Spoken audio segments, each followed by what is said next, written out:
नमस्कार दोस्तों, स्वागत है आप सभी का पाथफाइंडर पर। So back to back good news आ रही है डिफेंस के सेक्टर के लिए। कल ही हमने बात करी थी रिगार्डिंग आईएनएस ध्रुव, जो कि भारत की पहली न्यूक्लियर मिसाइल ट्रैकिंग की शिप है, जिसको कि 10 सितंबर को लॉन्च किया जाएगा। नाउ एक और यहां पर शिप सामने आई है जो कि इंडिया की पहली फ्लोटिंग मिसाइल टेस्ट रेंज है, जिसको लेकर सी ट्रायल्स इसी महीने के अंदर अंदर शुरू होने वाले हैं। आप यहां पे देख सकते हैं, द हिंदुस्तान टाइम्स की यह खबर है। आज मॉर्निंग में ही खबर सामने आई है, sea trials for the floating missile test range INS Anvesh to begin this month.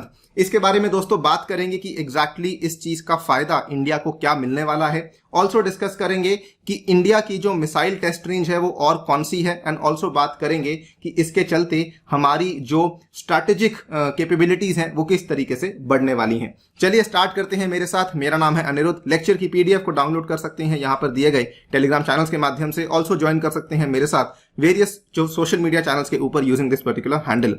आपको याद दिलवा दूं, अनअकैडमी के प्राइजेस दोस्तों बढ़ने वाले हैं 15 तारीख से, और अगर आप लोग जुड़ना चाहते हैं अनअकैडमी पर, मेरी पर्सनल गाइडेंस चाहते हैं, तो यूज करिए मेरा कोड अनि UPSC. With that you will get my guidance, you will be added to my WhatsApp group and you will be getting lots of discounts as well. अभी जो आपको प्राइस पड़ता है वो 1 साल का इतना पड़ता है, 2 साल का 80,000 है, 3 साल का लगभग 96 है। इसके ऊपर डिस्काउंट्स मिलेंगे using my code ANI UPSC, right. तो सबसे पहले तो बात कर लेते हैं इंडिया की जो आज की डेट में ITR है, यानी कि इंटीग्रेटेड टेस्ट रेंज है। आप सभी जानते हैं इंडिया की जो टेस्ट रेंज है वो ओडिशा में लोकेटेड है, popularly called as doctor Abdul Kalam island. इसका जो पुराना नाम था, आज से 5 साल पहले इसको व्हीलर आइलैंड कहा जाता था। ये वाला जो अब्दुल कलाम आइलैंड है, ये ओडिशा के कोस्ट के बिल्कुल पास में लोकेटेड एक छोटा सा आइलैंड है, लगभग 150 kilometre from the capital city of Bhubaneswar. Now इसकी टेस्टिंग साइट्स कुल मिला के 2 हैं। अगर आप ध्यान से देखेंगे, ये ओडिशा का मैप है। One testing site is around over here और दूसरी testing site somewhere over here, जिसको कि हम लोग चांदीपुर की टेस्टिंग साइट बोलते हैं। ये दोनों की दोनों इसी एक पर्टिकुलर कॉम्प्लेक्स का ही हिस्सा माना जाता है, इसीलिए इसको इंटीग्रेटेड टेस्ट रेंज भी कहा जाता है, because it has multiple complexes. ये वाला जो इंडिया का इकलौता टेस्ट रेंज है, इसमें क्या दिक्कत थी? दिक्कत ये थी 2 बड़ी प्रॉब्लम्स। पहली बात तो ये कि अगर हम यहां पर किसी प्रकार की भी टेस्टिंग करते हैं, जो भी हमारे एडवर्सरीज हैं, जो भी हमारे एनिमी नेशंस हैं, उनको बहुत जल्दी पता लग जाता था कि इंडिया ने इस पर्टिकुलर मिसाइल की टेस्टिंग करी है। दूसरी प्रॉब्लम क्या होती थी कि जब हम यहाँ पे टेस्टिंग करते थे तो डीआरडीओ के द्वारा या फिर जो भी ऑर्गेनाइजेशन यहाँ पे टेस्टिंग करती थी, उसको आसपास के इलाकों में कई सारे लोगों को हटवाना पड़ता था, बिकॉज मिसाइल को लेकर कई सारे सेफ्टी रूल्स होते हैं, उनको फॉलो करने में it used to become a very very lengthy process. Now even though हम लोग एक और मिसाइल टेस्टिंग रेंज की ओपन करने की बातचीत चल रही है in the Andhra Pradesh Krishna district, यहां पर इसको लेकर बातचीत चल रही है, लेकिन अभी जो हमारे सामने सबसे बेहतरीन खबर आ रही है वो है आईएनएस अन्वेष की। ये दोस्तों इंडिया की पहली फ्लोटिंग मिसाइल टेस्ट रेंज है, यानी कि ये एक इंडियन नेवल शिप होने वाली है, जिसके ऊपर से हम लोग मिसाइल्स को टेस्ट करने वाले हैं। खबर ये सामने आ रही है कि it is set to begin this month, और ये भी कहा जा रहा है कि इसकी कमिश्निंग अगले आने वाले 2 महीने के अंदर अंदर हो जाएगी, यानी कि प्रोसेस को काफी ज्यादा फास्ट ट्रैक किया जा रहा है। अगर बात करें इस पर्टिकुलर शिप को बनाया किसने है, तो it has been built by the Cochin shipyard, और इसकी डिजाइनिंग बट ऑब्वियसली डीआरडीओ के द्वारा करी गई है। जो शिप है, इसका सबसे बड़ा फायदा यह है कि ये बेसिकली इंडियन ओशन के काफी डीप इनसाइड जाते हुए लगभग 1500 किलोमीटर तक की मिसाइल्स को भी टेस्ट कर पाएगा। सबसे बड़ा फायदा ऑब्वियसली यही है कि यहां पर पॉपुलेशन को किसी प्रकार का थ्रेट नहीं होगा, और सी ट्रैफिक को भी यहां पर किसी प्रकार का थ्रेट नहीं होगा, और ना ही यहां पर किसी प्रकार की लैंडमास की लिमिटेशन है, जो कि हमें अब्दुल कलाम आइलैंड पे देखने को कभी कभार मिल जाती थी।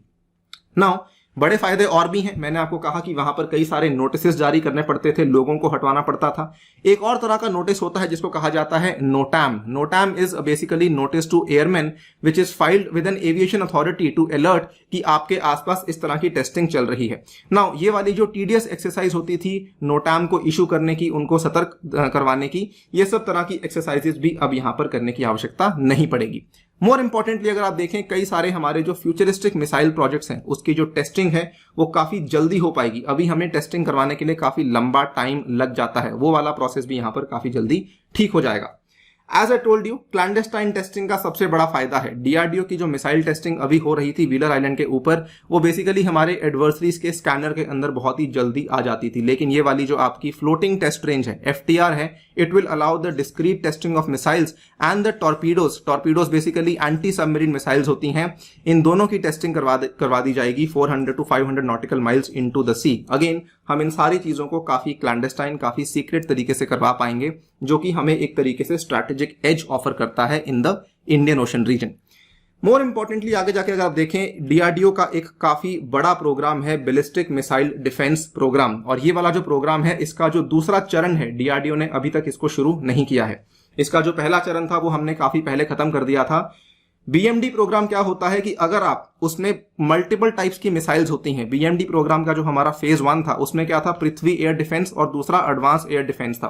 तो ये इस तरह का एयर डिफेंस होता है कि हाई और लो एल्टीट्यूड की इंटरसेप्शन आप साथ में ही कर सकें। यानी कि अगर आपको कोई ऐसी मिसाइल फायर करनी पड़े जो कि 50 से 80 किलोमीटर की रेंज में हो, और कोई ऐसी मिसाइल फायर करनी पड़े जो कि 15 से 30 किलोमीटर की एल्टीट्यूड की रेंज में हो, तो आप दोनों ही कर सकते हैं।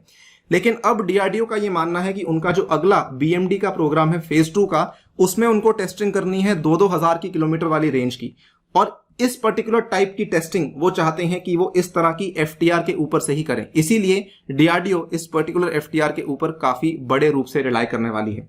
ऑल्सो ऑब्वियसली जब इंडिया इस एफटीआर को ऑपरेशनलाइज करवा देगी तो ये भी तय है कि दुनिया भर में बहुत ही कम कंट्रीज हैं जो कि ऐसी एफटीआर को चलाती हैं। India will also join that particular elite league of countries. इसके अलावा दोस्तों बात करें तो ये पूरा का पूरा साल हमारी नौसेना के लिए काफी बेहतरीन साबित होने वाला है, बिकॉज ऑलरेडी मैं आपसे बात कर चुका हूं आईएनएस ध्रुव को लेके, जिसकी लॉन्चिंग 10 सितंबर को होने वाली है। आपके सामने हमने सेपरेट वीडियो भी बनाई थी, चाहे तो जाके देख सकते हैं। इसके अलावा हम आईएनएस अन्वेष की बात तो कर ही रहे हैं। आईएनएस विशाखापट्टनम जो कि हमारा गाइडेड मिसाइल डिस्ट्रॉयर है, डिस्ट्रॉयर दोस्तों काफी बड़ी शिप होती है, इसको भी इस साल लॉन्च किया जाएगा। और आईएनएस वेला जो कि कलवारी क्लास की हमारी सबमरीन है, आईएनएस वेला, इसको भी साल के अंत तक कमीशन करवाने की बातचीत करवाई जा रही है। ऑलरेडी आई एम श्योर आपने देखा होगा जो आईएनएस करांच थी वो भी न्यूज में थी। और मोर इंपॉर्टेंटली हमारा जो सबसे बड़ा एयरक्राफ्ट कैरियर है विक्रांत, उसको अगले साल लॉन्च करने की बात करी जा रही है। तो काफी सारी चीजें हो रही हैं हमारी नेवी के लिए, which obviously makes a lot of sense, क्योंकि आज के टाइम पे जो मैरीटाइम डोमेन है वो हर देश के लिए काफी ज्यादा रेलेवेंट हो चुकी है। It is good to see India also pulling up its socks in the maritime sector. With that, I take your leave. Thank you for listening. लेकिन जाने से पहले आपको बताना चाहूंगा कि अनअकैडमी की यदि आप लोग सब्सक्रिप्शन लेना चाहते हैं, याद रखिए मेरा कोड यूज करेंगे तो आपको मिलेंगे कई सारे डिस्काउंट्स और मेरी personal guidance. Also combo offers खत्म होते जा रहे हैं, कई सारे बैचेस आपको अवेलेबल करवा दिए जाएंगे, एंड ऑल्सो आपको मेरे द्वारा भी ये सारी की सारी चीजें अवेलेबल करवा दी जाएंगी।